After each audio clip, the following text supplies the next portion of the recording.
자, 작업 증명, 지분 증명에 이어 나온 게 이제 위임 지분 증명이라고 있어요.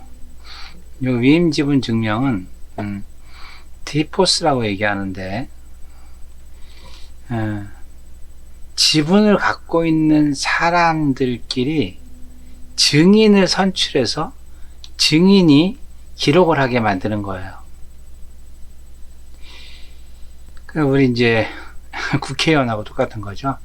우리 법을 만드는데 국민이 법을 못 만드니까 국회의원을 뽑아서 너희들이 법을 만들어라 이렇게 만드는데 악법만 계속 만들고 있어요. 장점은 합의 속도가 빠르고 비용이 적게 들어가는 거죠. 대표들끼리만 싸우면 되니까 전체가 다 싸우는 게 아니라. 근데 문제점은 뭐예요? 이제 탈중앙화가 아니다. 결국은 그 증인들, 국회의원들이 다 모든 권한을 행사하니까 아니다. 그리고 증인들이 네트워크를 공격하면 막을 수가 없고, 보유 코인이 얼마 안 돼. 근데 증인이 될 수가 있잖아요. 그러면 코인을 많은 사람이 실제 그 기록을 할 수 있어야지만, 장부 기록을 할 수 있어야지만 코인 가치가 올라가는데, 그 코인 가치가 안 올라가겠죠, 그렇죠? 그 증인 투표를 하지 않는 경우, 증인 선출해야 되는데 이런 문제, 증인들이 투표권을 반대로 남발하는 경우, 어쨌든 간에 여기는 비트코인 같은 경우는 만 명의 노드가 있는데 여기는 몇몇 사람이 노드가 되다 보니까 그 사람들을 집중적으로 공략을 하게 되면은 그거에 대한 그 해킹 같은 게 가능할 수도 있겠죠, 그렇죠? 자, 이어서 이제 그런 것들 효과에 나온 게 중요도 증명이라는 게 있어요. 중요도 증명은 점수를 줘가지고 그 사람이 얼마만큼 중요한 사람이냐 점수를 줘서 채굴권을 확보하게 만드는 거예요. 이건 이제 저렴한 기계에 주로 많이 사용하는 건데, 퓨어예요. 임포턴트 프로프죠. 임포턴트 프로프. 그 다음에 이제 신분증명이라고 있어요. 신분증명은 그 검증된 사람, 검증된 사람이 실제 장부를 기록하게 만드는 거죠. 이거는 말 그대로 프라이빗 블록체인을 위한 증명 방식입니다. 장점은 트랜잭션을 굉장히 빨리 처리하겠죠. 그리고 블록 생성 주기도 굉장히 단축할 수가 있겠죠. 근데 문제는 탈중앙화에 역행한다는 거, 그 다음에 개인정보 보호하고 익명성을 해치는 문제가 발생하겠죠. BBFT 증명이라 그래갖고 Practical Byzantine Fault Tolerance 증명인데, 이거는 다른 게 아니고 비잔틴 장군의 문제가 뭐예요? 예를 들어서 5명의 장군이 있는데 그 중에서 3명만 오케이를 하면은 성을 점령할 수가 있어요. 그러면 그냥 가자 이거죠. 그 다수결로 하면은 5명 중에서 3명은 2명이 이렇게 나뉠 테니까 3명이 공략을 하는 시간에 공략을 하면은 그거를 성을 점령할 수 있다, 이런 개념에서 나온 거예요. 그래서 이거는 다수결로 결정하는 거죠. 그래서 악의적으로 사용하는 횟수가 있기 때문에 과반수 이상 획득이 굉장히 중요한 거고, 이제 이 합의 알고리즘의 장점은 뭐다? 블록 분기가 발생하지 않는다. 이렇게 뒤에 2개가 생기는 게 없다는 거죠. 이렇게 블록이 분기가 생기는 게 없고, 그 다음에 연산이 없어서 이제 코스트가 굉장히 낮은 거죠. 그 POW처럼 계속 컴퓨터를 돌려야 된다, 이런 게 없다는 거죠. 근데 단점이 뭐냐면요, 모든 노드가 알아야 돼요. 모든 노드들이 다 알아야 되고, 그러다 보니까 노드가 증가하게 되면 성능이 굉장히 떨어집니다. 그래서 요거는 노드 자체가 수십 개 정도가 돼야지, 비트코인처럼 10,000개의 노드가 만들어지게 되면요, 이거는 굉장히 퍼포먼스가 떨어집니다. 그래서 이제 퍼블릭에서는 사용을 못하고 프라이빗에서 주로 많이 사용하는데, 서로 이제 연합을 해서 PBTF하고 디포스하고 조합을 해서 사용하는 암호화폐들이 있어요. 그게 이오스라든가 텐더민트 같은 그런 암호화폐는 이 두 개를 조합해 가지고 장점만 살려서 작업을 하기도 합니다. 그 외에 다양한 합의 알고리즘들이 지금 생겨나고 있어요. 생겨나고 있고 지금 검증 안 된 것도 있고 검증된 것도 있고 하는데, 결국 그 암호화폐는 이 합의 알고리즘의 싸움인 것 같아요. 합의 알고리즘에 따라서 얼마만큼 트랜잭션 수를 높이느냐, 얼마만큼 빨리 처리하느냐, 얼마만큼 3자 개입 없이 작업을 하느냐, 이게 바로 합의 알고리즘이거든요. 그래서 균형 작업 증명, 이 균형 작업 증명 같은 경우는요, 한 번 탄 사람은 한 번 기록한 사람은 못 가게 한다든가, 뭐 지연을 준다든가, 막 이렇게 쭉 해가지고, 여기 소각 증명이라는 것도 있어요. 소각 증명은 뭐냐면요, 자기가 장부를 한번 기록해서 채굴을 했어. 그럼 자기 비트코인을 소각을 해야 돼. 자기 암호화폐를 소각을 해야 돼. 이제 요거는 컴퓨터로 하는 게 아니라 IQ 가지고 하는 두뇌 증명도 있고, 이런 다양한 합의 알고리즘들이 지금 새로 만들어지고 있고, 그 새로운 암호화폐에 반영이 되고 있습니다. 그럼 블록체인은 어떻게 거래가 되는지 한번 같이 알아보겠습니다. 블록체인이 가장 좋은 게요, 계좌 만드는 게 너무 쉬워요. 지금 기존의 은행 같은 경우는 어떻게 돼요? 여기 은행에 가가지고 신분증이 있어야 되겠죠. 신분증이 있어가지고 여기 은행원한테 모든 내 정보를 다 제공해 주면서 계좌를 개설하잖아요. 그러니까 은행이 없는 나라들은 계좌 개설을 할 수가 없어요.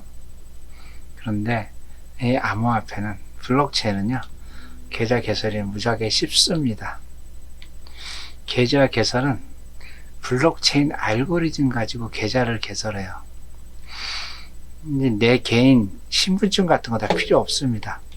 그냥 내가 계좌를 어떻게 만들어요? 공개 주소하고 개인 주소만 있으면 돼요.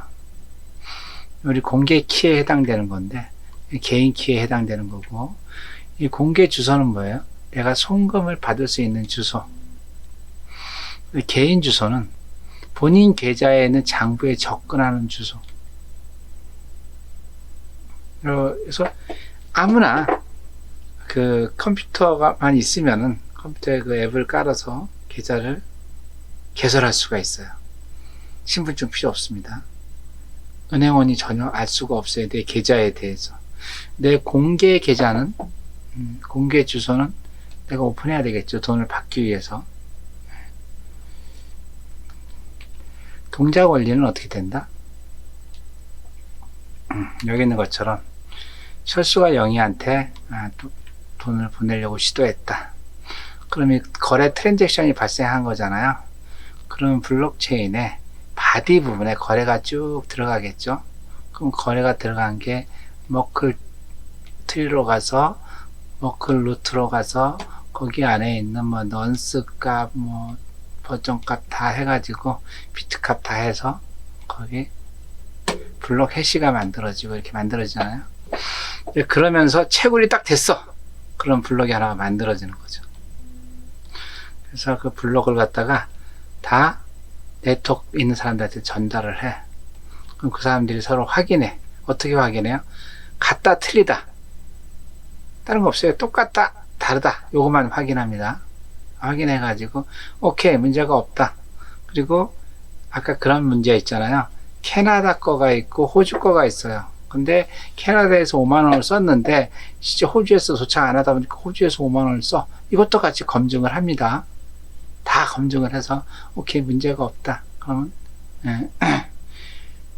오케이 하게 되면 그때 이제 그걸 갖다가 블록으로 연결해서 하나 올라갑니다. 올라갔다는 얘기는 뭐냐면 실제 철수가 영희한테 돈을 지급해 줬다는 겁니다. 그리고 블록을 만드는데 비트코인 같은 경우는 얼마가 걸린다? 10분이라고 하는 시간이 걸린다. 이렇게. 조금 더 이제 깊이 있게 들어가게 되면요. 이런 식으로 이제 거래를 합니다. 송금자가 계좌는 되게 쉽다 그랬어요. 그래서 수신자가 계좌에서 송금을 했잖아요. 송금을 하면 어떤 경로가 된다? 조금 더 깊이 있게. 자, 개인키 공개키가 만들어졌잖아요. 그 송금자가 비트코인을 보내요. 수신자에게. 그러면 트랜잭션이 각 노드에 전송된 적정성을 확인해줘요. 말씀드렸죠? 그래서 실제 이제 그 채굴을 딱 하죠. 그래서 넌스 번호를 찾습니다. 넌스 번호를 찾으면 그 찾은 사람이 블록에 기록을 합니다. 기록을 해가지고 그 내용을 쫙 다 보내준다는 거죠. 그럼 각각의 블록에서 그 이중지불이라든가 다 체크를 한 다음에 좀 문제가 없다 그러면 블록에 등록을 하는 거죠. 이해되셨죠? 자, 그렇다면은 우리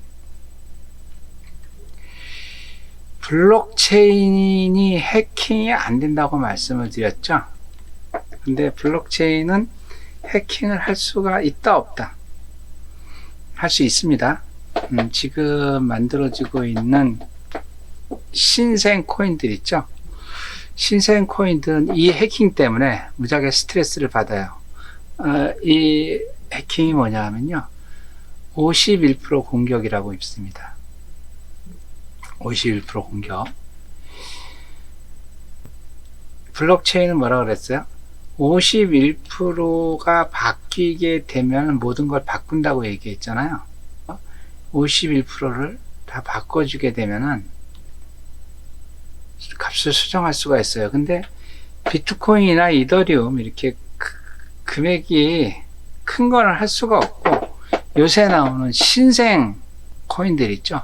신생 코인들은 몇 천만 원, 몇억 원 정도면은 51%를 바꿀 수가 있어요. 그래서 51% 공격을 할 수가 있는데, 51% 공격을 안 하는 이유는 뭐다? 경제성이 없는 거예요.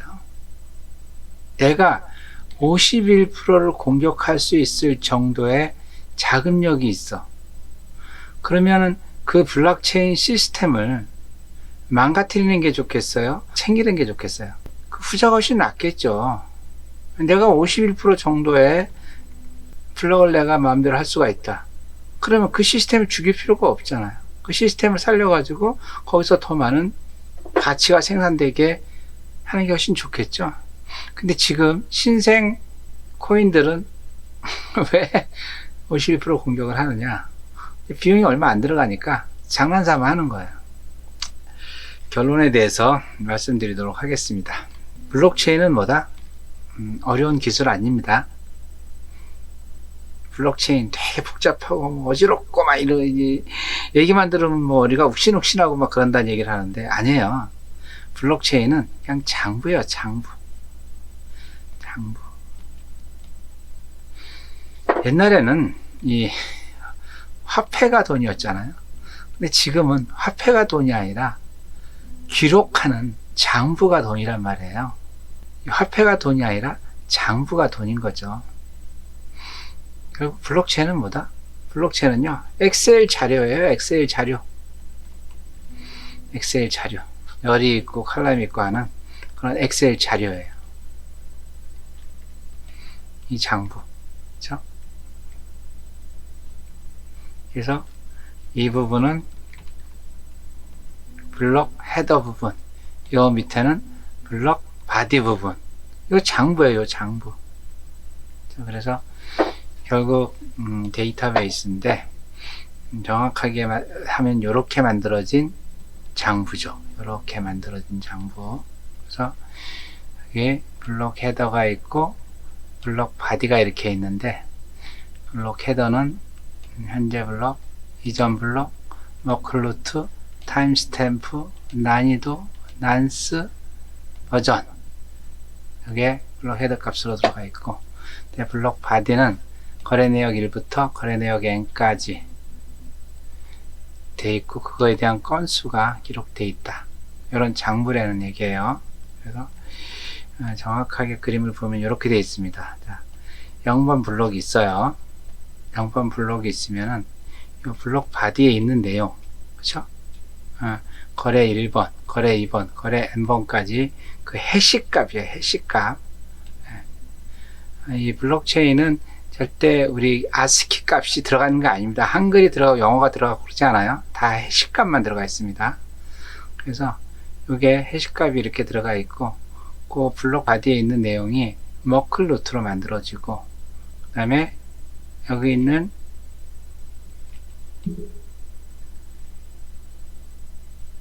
이전 블록 해시, 머클 루트, 타임스탬프, 난이도, 난스, 코어 버전, 요것들이 다 합쳐가지고 다시 현재 블록의 해시를 만들어요.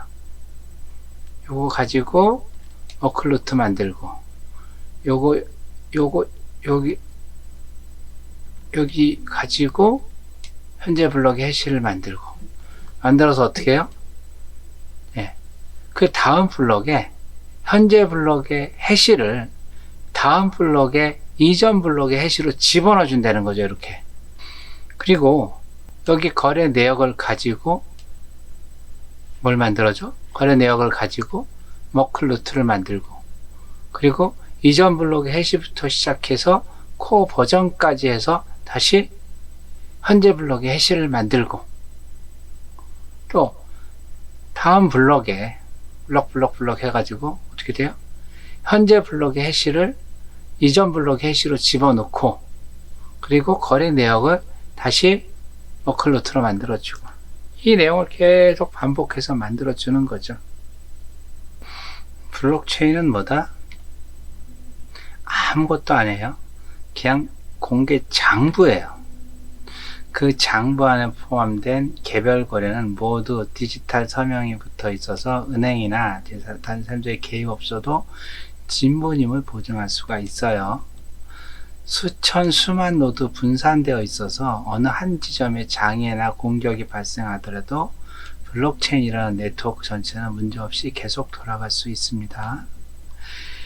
작업 증명 또는 기타 여러가지 합의 알고리즘으로 인해서 수학적 계산 작업과 경제 관점에서 논리를 위해 미변조가 사실상 불가능한 구조를 갖게 되어 그 안에 기록된 거래들은 은행 같은 중앙보증기관에 없이도 신뢰할 수 있는 거래로 확정이 됩니다. 분산 환경에서 전파되는 과정에서 분기가 발생할 수 있으나 가장 길이가 긴 블록체인을 유효한 블록체인으로 선택합니다. 이해되셨죠? 블록체인이 비트코인을 만들기 위해서 블록체인이 만들어졌는데, 그 만들어진 블록체인이라고 하는 게 너무나 멋진 시스템이 된 거예요. 그래서 블록체인이 이제는 모든 업무에 확장을 해서 쓸 수가 있어요.